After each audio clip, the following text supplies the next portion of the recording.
బిడ్డలారా, ఈ దినము కీర్తనలు 91 10వ ధ్యానిద్దాం. నీకు అపాయమేమీ రాదు, ఏ తెగులును నీ గుడారంను సమీపించదు.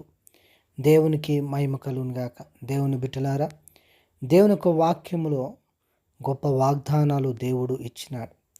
ప్రతి వాగ్దానము యేసుక్రీస్తునందు అవును ఆమీన్ అన్నట్టుగానే ఉన్నవి.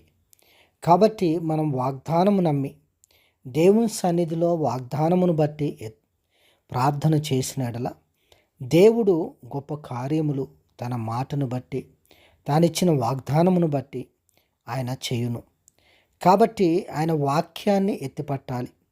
భయం కలుగుతున్న సమయంలో, అంతేకాకుండా అపాయం కలుగుతున్న సమయంలో, రోగం కలుగుతున్న సమయంలో, దిగులు కలుగుతున్న సమయంలో, ఏమీ లేని సమయంలో దేవుని వాగ్దానములు ప్రతి పరిస్థితికి తగినట్లుగా ఉన్నవి.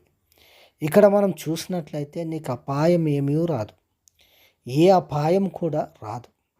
దేవుని వాగ్దానం ఎత్తిపట్టినప్పుడు ఏ అపాయము రాదు.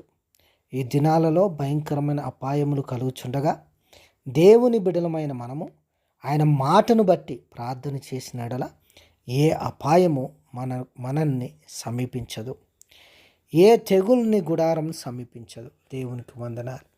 ఏ తెగులు కూడా నీ గుడారం సమీపించదు. ఈ చివరి దినాలలో వైరసెస్ కలుగుతున్న దినాలలో మనం ఉంటుండగా ఈ వాగ్దానం ఎత్తిబట్టి ప్రార్థన చేసినప్పుడు ఏ వైరస్ కూడా మన దరికి చేరదు. కాబట్టి దేవుని వాగ్దానము ఎంతో గొప్పది. దేవుడు తన మాటను బట్టి పనిచేస్తాడు. దేవుడు తన వాగ్దానం బట్టి కదులుతాడు. కాబట్టి ఆయన వాగ్దానం ఎత్తిపట్టి ప్రార్థన చేసి దేవుని కృప పొందుదాం. అతి కృప దేవుడు మనకు అనుగ్రహించునుగాక. ఆమేన్.